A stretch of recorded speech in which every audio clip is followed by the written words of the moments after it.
O programa a seguir tem classificação indicativa livre.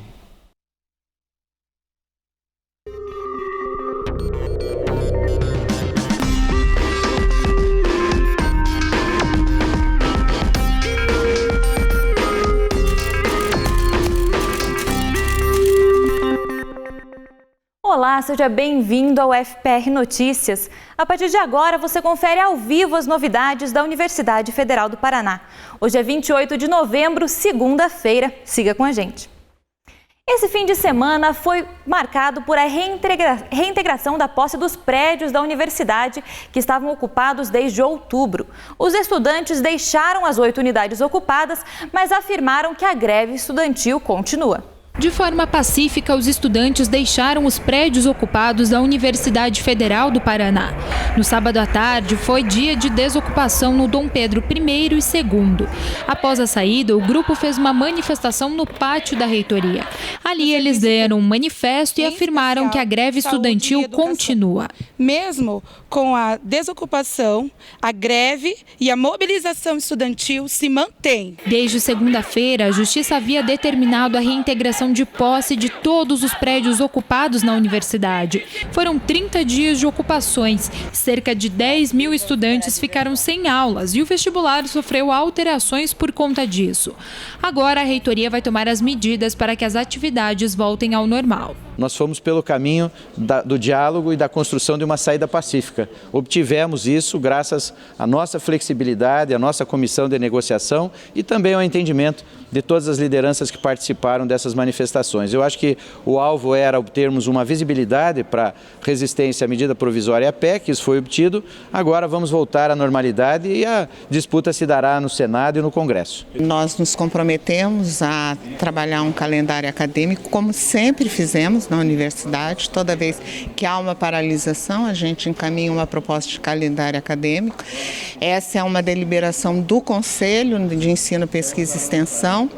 É uma questão complexa porque nós temos vários tipos de manifestação. Foram utilizadas várias estratégias de luta, né?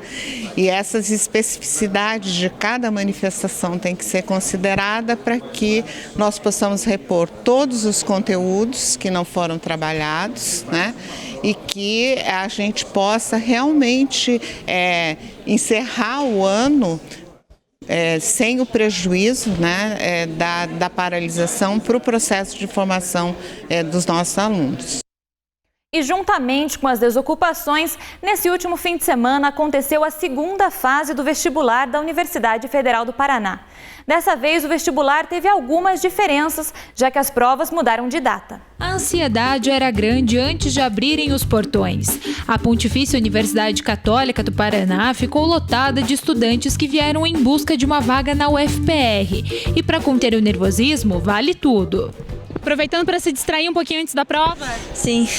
Tá um pouquinho nervosa? Muito. É para dar aquela confiança de última hora, né? Não é para estudar e aprender só. Nestas horas, o apoio da família também faz toda a diferença. Carinho e incentivo para que os filhos possam ser futuros calouros UFPR. A Daiane veio de Paranaguá e ficou até o fim da prova esperando a filha que tentou engenharia ambiental. É muito importante, né? Quando merece, tem que estar dando apoio sempre. Por conta das ocupações, as provas específicas mudaram de data e local. Os candidatos foram informados por mensagens no celular sobre as mudanças. A PUC, o PET e os colégios da Rede Marista foram usados para a segunda fase da Federal. A gente sabe que foi uma grande dificuldade, inclusive para a equipe que organiza o vestibular. Nós tentamos o mais cedo possível definir essa mudança de local e foi feito na segunda-feira. A gente fez uma coletiva, então demos uma semana praticamente para que os candidatos pudessem verificar o ensalamento e buscar essas informações. E no domingo foi dia de compreensão e produção de texto. Ao todo, 14.542 candidatos participaram da segunda fase do vestibular. São 5.490 vagas em 120 cursos. Mais de 86% são candidatos oriundos do Paraná.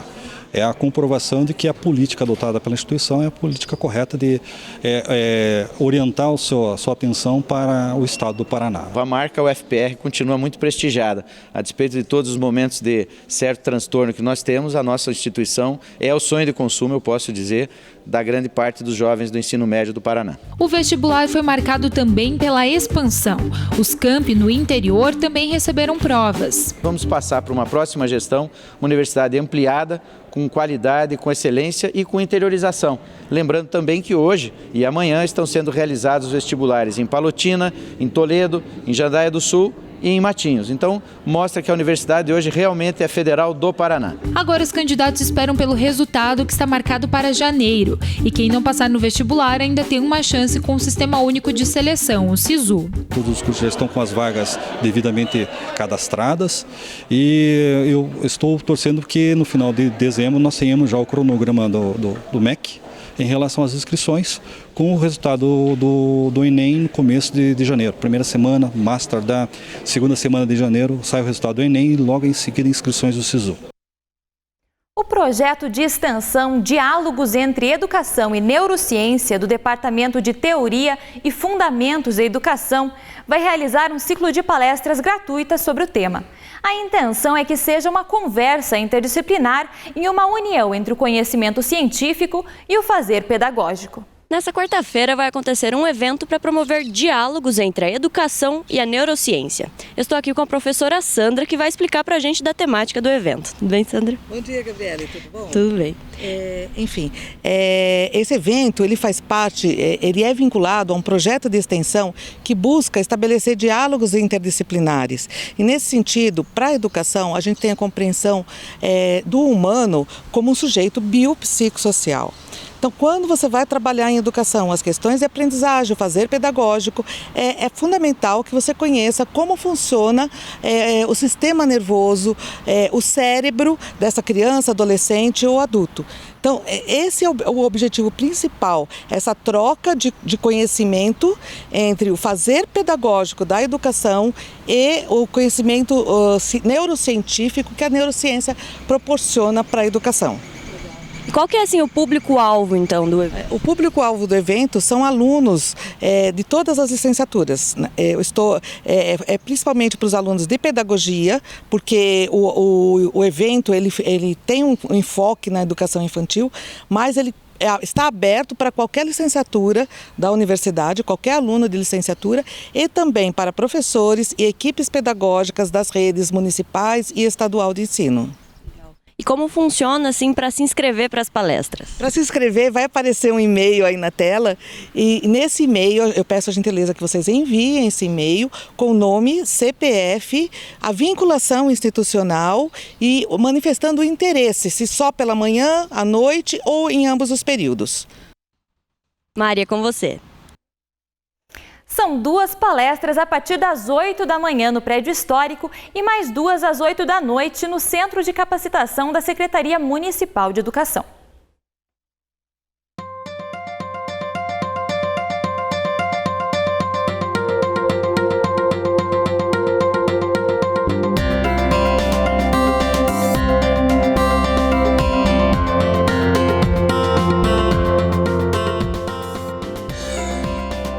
A semana começa com instabilidade em todo o estado por conta de uma frente fria que está se deslocando no Oceano Atlântico. A máxima hoje é de 28 graus em Matinhos e 29 em Pontal do Paraná. A terça continua com previsão de chuva e queda nas temperaturas máximas. Em Curitiba, não passa dos 19 graus e a mínima fica em 21 em Jandaia do Sul.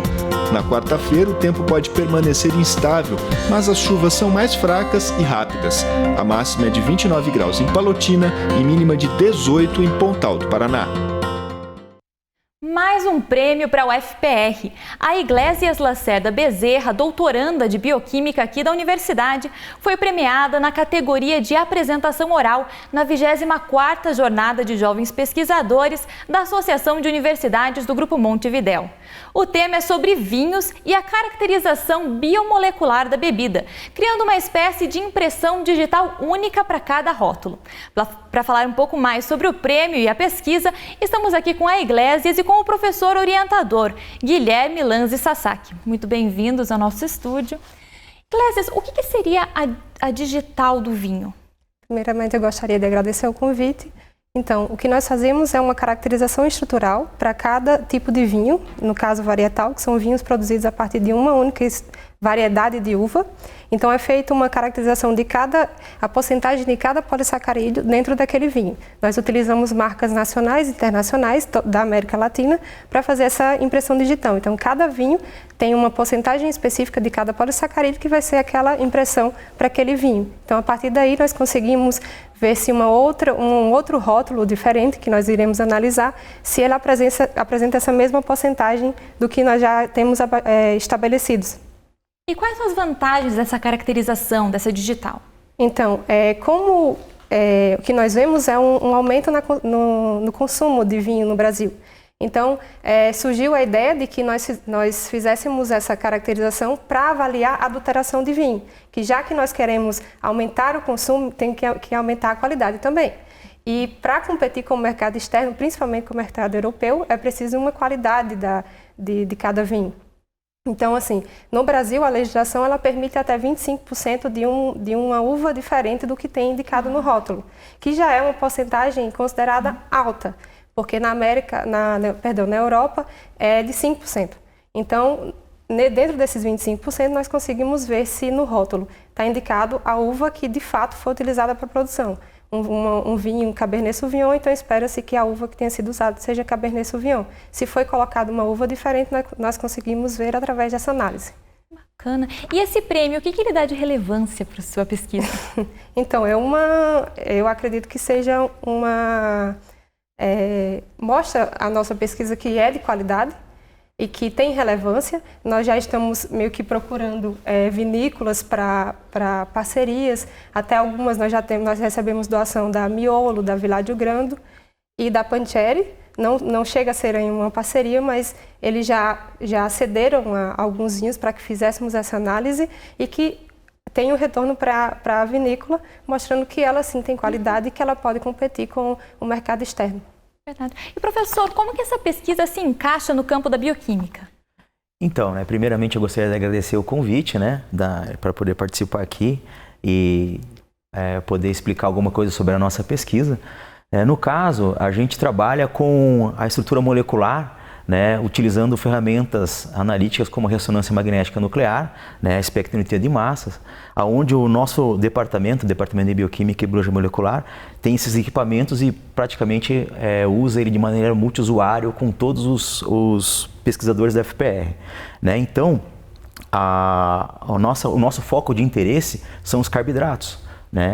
E nesse caso, o específico do vinho, a análise estrutural de carboidratos é extremamente complexa, não só em vinho, mas qualquer material de origem biológica, a quantidade de polissacarídeo, a estrutura molecular é algo extremamente de grande dificuldade, ou seja, uma ciência de fronteira, onde você tem que ter realmente uma caracterização fina da molécula.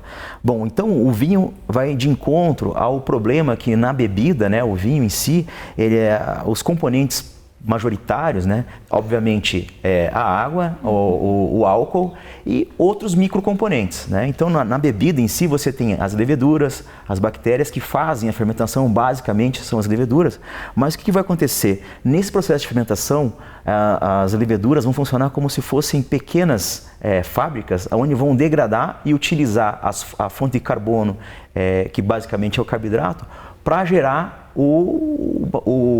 a bebida, o produto final, que é o vinho. E nisso, grande parte dos componentes que são dos carboidratos, da parede vegetal, da uva, e dentro do bagaço da uva, eles começam a ser degradados. Então, como você tem uma mistura extremamente rica desses polissacarídeos e oligosacarídeos que são gerados, a nossa principal pergunta é: será que são diferentes esses carboidratos com relação aos que tem em outros tipos de vinho? Então isso começou em 2012, quando eu voltei no meu pós-doutorado da Itália, e me chamou a atenção, né, como eles utilizavam bebida como uma parte da dieta deles, né? Eles ingeriam a bebida durante as refeições, tanto no almoço quanto nos jantares, de maneira bem regular, né? Ou seja, todos os dias, mas numa dose baixa, né? E diante disso, né, a gente sabe dos benefícios da dieta do Mediterrâneo, e a pergunta foi, será que no vinho esses polissacarídeos poderiam ter algum efeito, né, um efeito benéfico, e não só ao resveratrol, que é o pigmento, um flavonoide, né, basicamente se fala só em flavonoides, mas alguns pigmentos que têm esse efeito cardioprotetor? Então, primeira coisa, nós observamos que os polissacarídeos eram distintos entre os diversos tipos de vinho.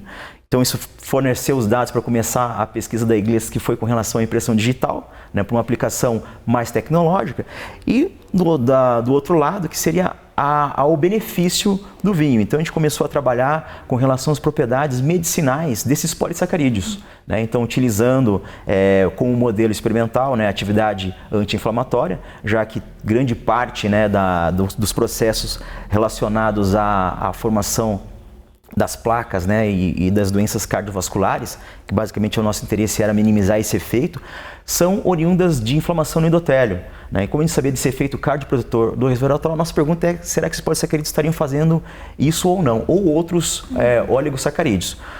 O que a gente observou inicialmente, né, que realmente em ensaios preliminares ele tem esse efeito, ele tem uma atividade anti-inflamatória, tá? E numa pesquisa mais avançada, em colaboração com a professora Alexandra Acro, do Departamento de Farmacologia, ela testou esses polissacarídeos contra o sarcoma 180, que é um tumor sólido bem agressivo, e a gente teve uma redução muito grande do tecido tumoral, né? Esse tumor sólido é feito uma pesquisa in vivo utilizando animais, né? No caso camundongos, e a gente observou que tem sim um efeito antitumoral, e o mecanismo está praticamente elucidado, né? A professora Alexandra tem um grande mérito nisso aí, e a gente conseguiu observar então esse efeito e essa atividade biológica, o que nos deixa muito feliz, né? Que estamos no caminho correto, estudando essas estruturas, né, de maneira estrutural e molecular, fazendo a caracterização fina. Beleza, obrigada pela presença, parabéns pela pesquisa e pelo prêmio, muito obrigada por estarem aqui com a gente. E fica por aqui mais um FPR Notícias. Para ver mais conteúdos da nossa TV é só acessar o nosso site e as nossas redes sociais. A gente se encontra na quarta-feira. Até lá!